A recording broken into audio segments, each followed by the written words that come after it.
Hey Pisceans, how y'all doing? Welcome. We're going to be doing your October general reading here. So let's get right into your meditation. But of course, I saw a seagull, like immediately a seagull.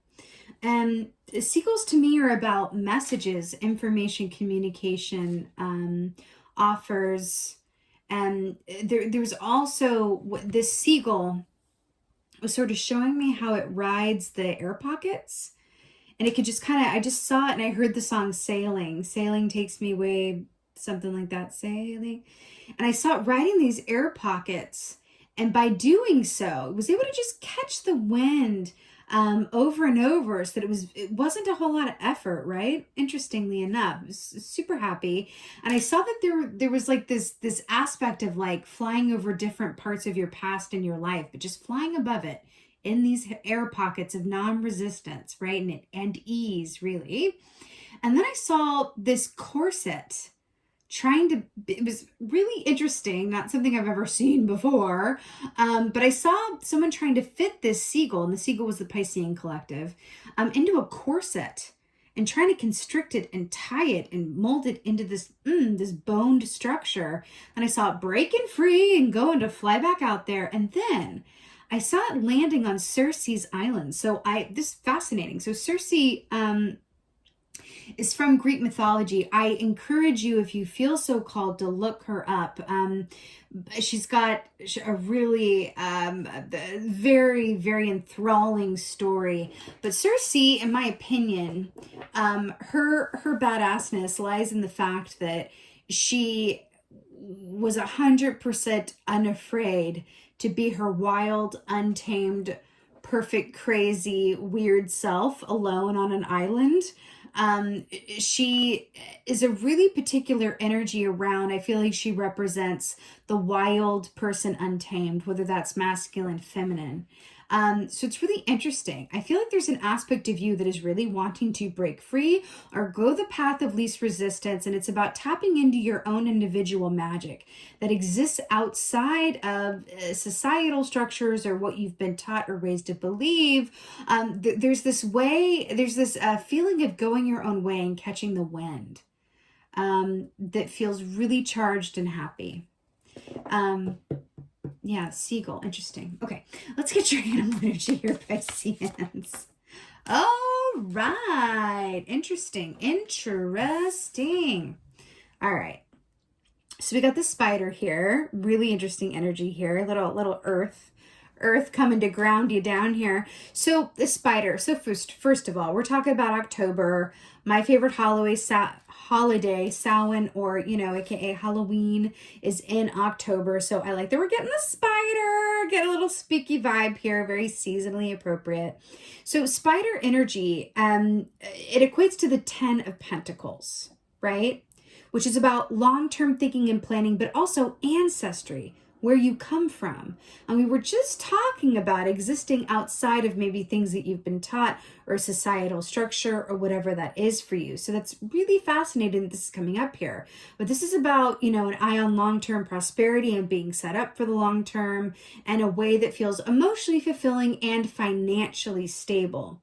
So spider medicine outside of that is really all about the web. First of all, it's about creativity, how you express yourself uniquely and individually to you. Back to Circe, right?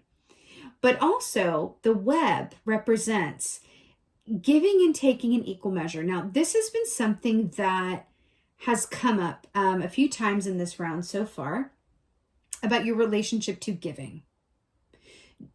And it's not just about like, do you give as much as you receive? Do you receive as much as you get? No, how do you feel?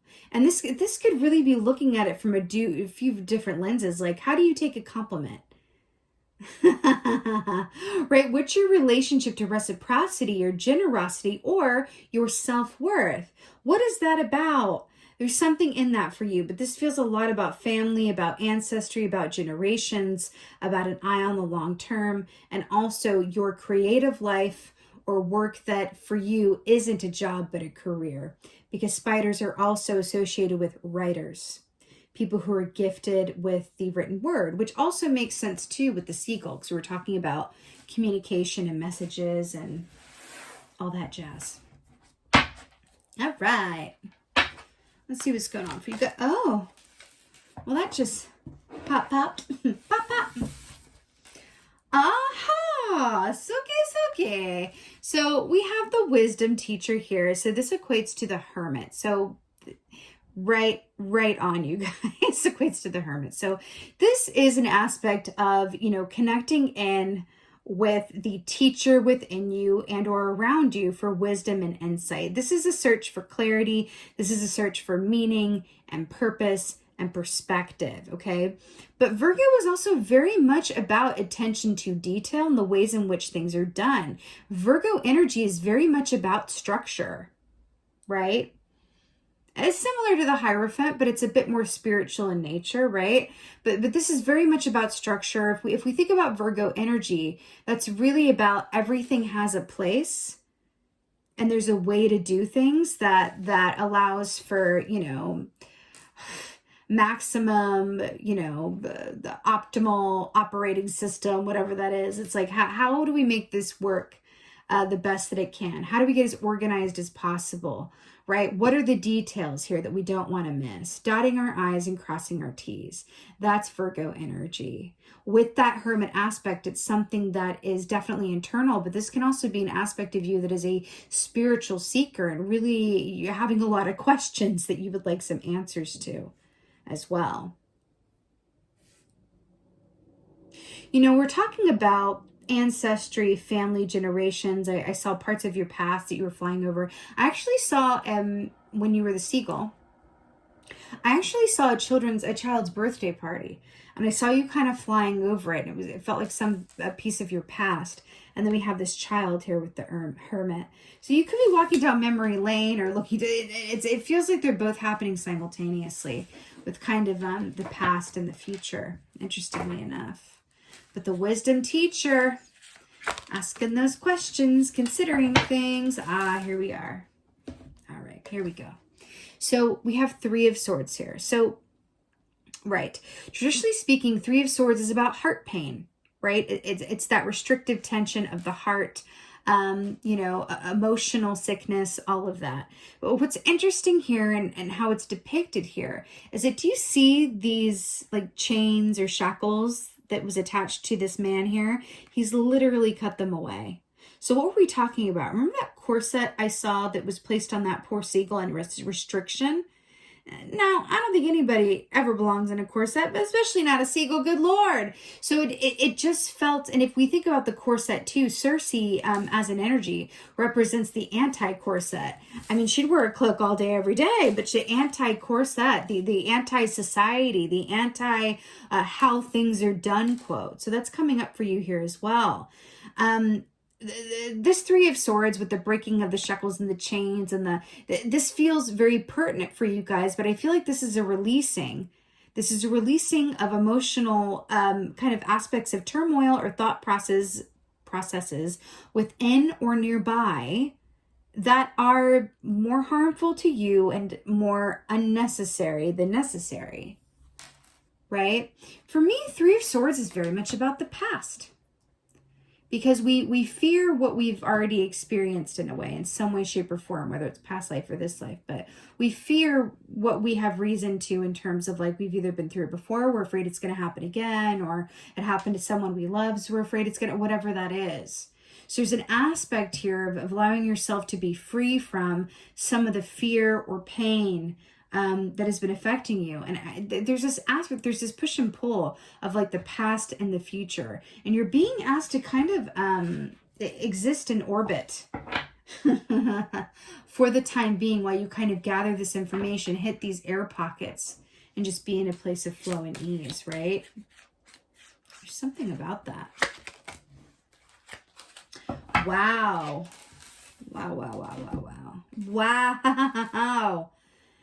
This is really, wow, okay. They're like, can you show it to me though? So here we have the Four of Cups, but I want to talk about this realness. Do you see how this is literally like a spool of yarn here? Just like the spider web. A spool of yarn, and then homegirl's got scissors over here. and they're all in light, flowy, white clothing, like little people, seagulls floating in the air pockets. This is amazing.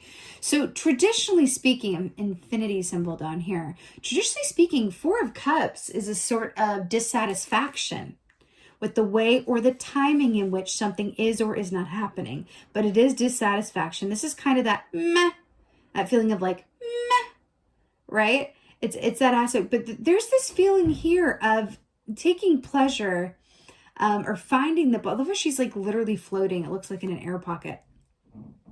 Really taking, these are clouds down here. So it feels like there's this pleasure to be found in the in-between of where you are and kind of finding your own pocket of expression or experience and weaving your own web, right? It feels like you're working with some materials or some constructs that are either outdated or were never really yours to begin with. And you are being invited to take on some Circe energy, right? And be your own mad, wild, unique, extravagant, ridiculous self in the best way possible, right? That's exactly what this feels like to me, right? Your freedom lies on the other side of your fear of getting it wrong or getting hurt or, you know, being in a worse position than you are currently. But it feels like there's this freedom on the other side of releasing yourself from the expectation of yourself or others, right? I do feel like there's this thing that wants to be spoken of too, around, again, the reciprocity, your relationship to give and take. I feel like there's an aspect of feeling gun shy or a little bit like, oh, I don't know about this, about either a new relationship or new work opportunity. It could even be a friendship as well, because you're a bit like, oh, I'm kind of really have a lot of questions right now, more questions than answers. And so I feel some type of way about committing to something new or moving ahead on something new, because it just feels like this is the questions reading. There's a lot of questions going on. Okay. And sometimes when we have more questions than answers, the answer is to live in those questions, right? The Hermit. Oh, yeah. You know it. Coming up in your own reading here is the Queen of Cups. I love it. So Queen of Cups, this is you, right? Lovely, lovely, lovely Piscean energy here. Now, this is the most intuitive queen that there is. She's directly connected to her intuition, sitting by the ocean side where seagulls roam in the skies, right? It's interesting. I'm really actually drawn to these like flower petals that are on the sand. I'm hearing a song called Sandcastles by the illustrious goddess Beyonce. I'm hearing sandcastles. That there really is an aspect of releasing and receiving, releasing and receiving, releasing and receiving. That feels like the web that we're tapping into. It's that aspect and process of release to receive, receive to release. There feels like there wants to be an ebb and flow within that. And then we have this intuitive queen that is lining up with this hermit energy, which is all about going inside for that information and that clarity, right? So these feel like they want to hold hands here with this introspective search for enlightenment and answers and clarity, right in with your emotional sphere and your intuition. You know, I'm also hearing it feels incredibly helpful right now to spend some time on your own within these feelings that are coming up, but especially because I do feel like taking this literally, especially by bodies of water. If that's not possible, then salt baths, spending time right in the water, especially as a Piscean, that's kind of natural to y'all anyway. It's your home element. But there feels like something here where there's something about the vastness of the water that allows for a sort of healing or soothing balm around your perspective, especially when things feel a bit rigid, just like that corset. Okay, Three of Swords. Oh, hello. Coming up again in your own reading with the moon. Hello and goodbye. Interesting, y'all, because the moon is coming up to clarify the Three of Swords. Interesting. Let's talk about this. So the moon. the moon is very much about the unknown, and we're talking about having more questions than answers, right? So interesting how that's lining up. You know, the moon is also about our perception and how we see things, right? What do they say? The crazies come out, you know, in the full moon, and anything can happen into the full moon. And it's that, you know, wacky energy that comes about. And we're talking about, with that Circe energy, about connecting into the aspects of ourselves that are a bit more wild, a bit more untamed, a bit more not exactly, quote, fit for society, right? I'm hearing to really connect in with that stuff as an access point, right? To free yourself from some of these chains that are either self-imposed or externally imposed upon you, either growing up or in your adulthood because of the job you have or the company you keep or the religion you were raised at. What it could be a million different things. Okay. But I'm hearing the way into the release of that is through the wild unknown, is through the wild untamed self, right? It's really interesting because Circe's also really famous for living on an island full of all these different kind of wild animals that other people would fear. And then we've got Homegirl here with these wolves in the background. Is she wearing... She's wearing a corset, y'all. Remember that seagull in a corset? Where else are you going to hear that in your life and times? A seagull in a corset? It feels like the password to get into some club or something. Seagull in a corset. So, and again, she's holding this, you know, lit torch, right? And also this relates back to the Hermit here with how you're able to go internally and see things and access answers and wisdom and clarity, right?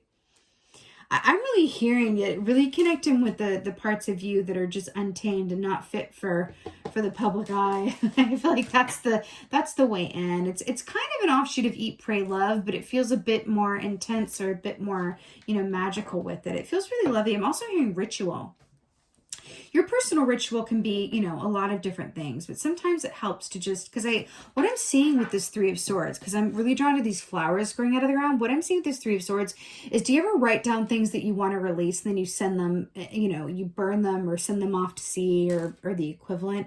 I'm hearing that there can be a lot of power in rituals because it communicates to your unconscious brain that you are setting the intention to release certain things and attract other things. Okay? And I can't think of a better time to do that than during, you know, going into the dark time of year, right? Four of Cups. Oh. Yeah. We got the Wheel of Fortune, and I love to see it. Whatever we're talking about. First of all, like, these ladies are forming a circle, and then we had the wheel here. So, and we were just, look at this autumn time here coming through. So I really love this for you guys because the wheel is very much about things turning in your favor. Now, what did I say? Trust that in this time of the unknown and the in-between and the ethereal state, we were catching these air pockets, that the wheel is turning for you, right? I keep hearing it. Enjoy the in-between of where you are. Enjoy the unknown. Enjoy living in those questions. There is a greater divinity to it that can be accessed for you. And I feel like part of that is really allowing yourself the time to just be free, be light, catch those air pockets, allow yourself to kind of not just live in the questions, like I said, but connect to those aspects of you that are a little bit more untamed. And in doing so, connect more deeply with the core of who you actually are outside of your conditioning and past pain. Please look up Circe. There's also a book. I love Madeline Miller so much, and she adapts Greek myths and then writes these amazing stories. Anyway, it's this book called Circe by Madeline Miller. She also wrote Song of Achilles, but I'm really channeling that book for you as your tonic here at Lady Crow's Book Club of the Month. I'm really channeling that for you, okay? Circe by Madeline Miller, if you feel so called. Let's get an Oracle Pisces.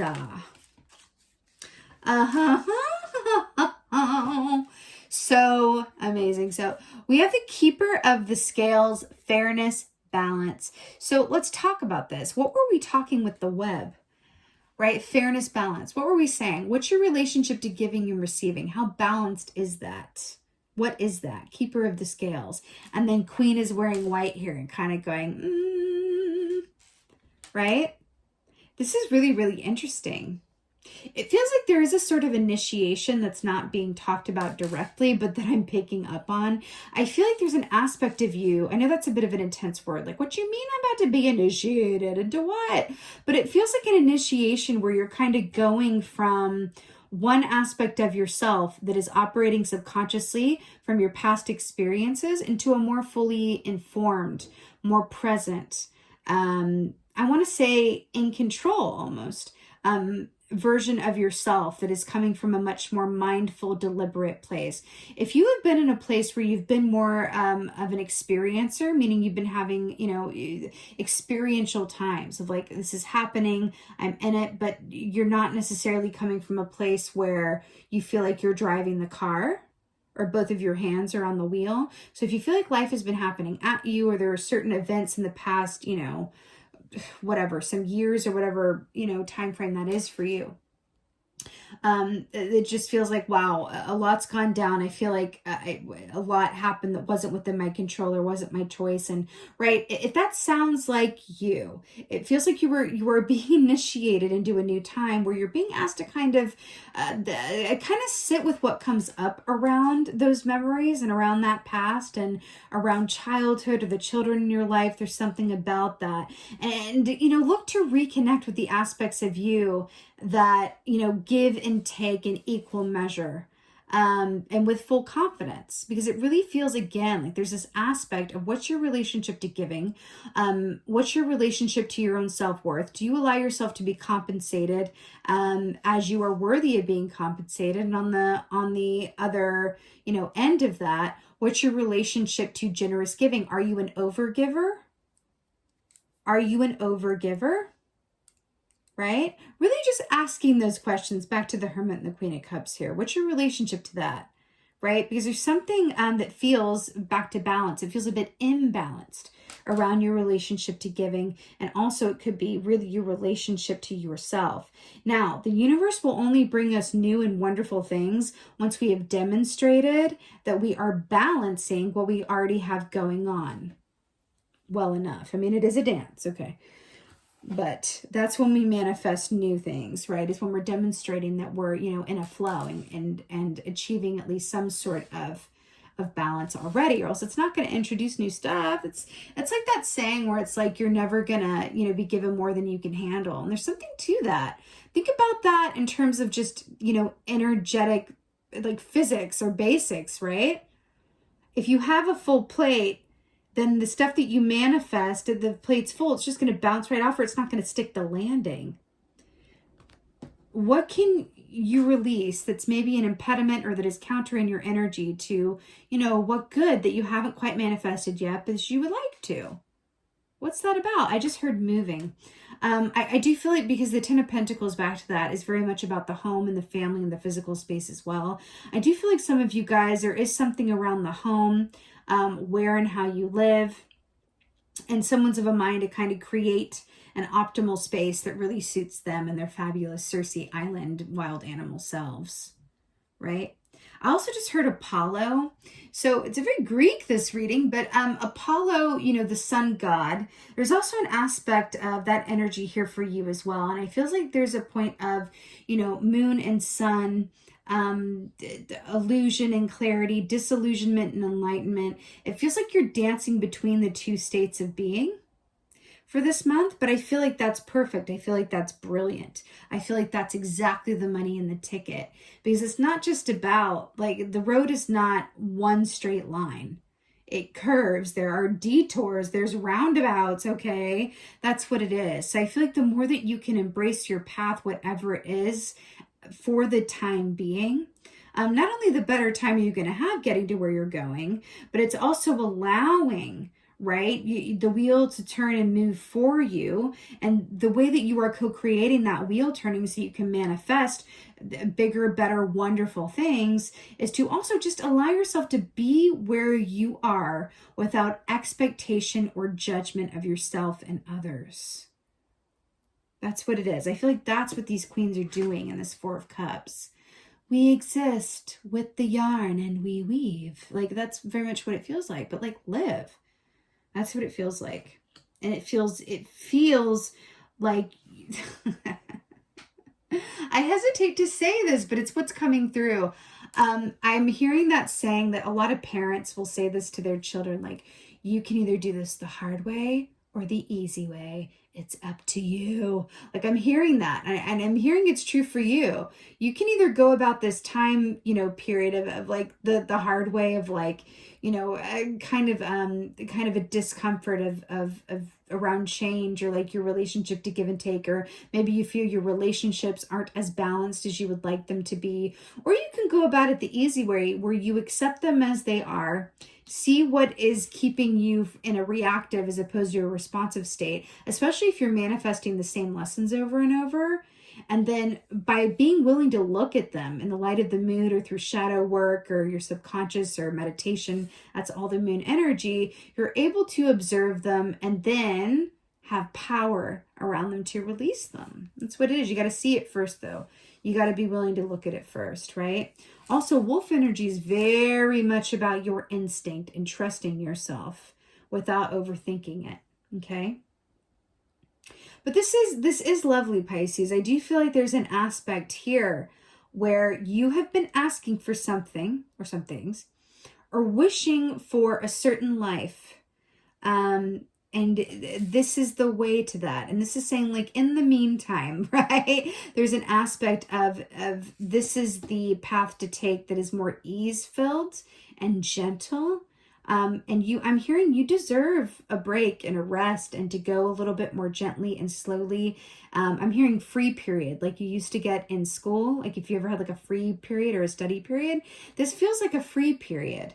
And trust that you've earned this, and trust that that's exactly how it's meant to be at this time, right? You can either use this free period while you're getting prepped for this other thing, while the wheel is turning in your favor in the background.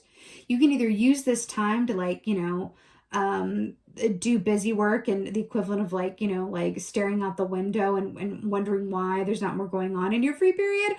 Or you can use this free period to really just like take out like a sketch pad and just like, paint wildly, or like, you know what I mean? Like what this wild woman, wild man, aspect of yourself. I feel also like you're being asked to spend some really good time in the vortex this month. Please look that up if that term is foreign to you. I believe it was coined by Abraham Hicks, and I do feel like there's something in that for you. It feels like this is a vortex of a month for you that is leading you through the path of least resistance, to manifestations that will be around for the long term, because you do have 10 of Pentacles here. Okay? All right, Pisceans. You got this. This is your October general reading. I so hope that this helps and resonates. If so, please do let me know in the comments below. And also, while you're at it, I love reading your comments. I love hearing what you guys are up to. I love hearing about whatever Samhain or Halloween plans you may or may not have. Tell me what's going on in the comment section. I love to hear from you.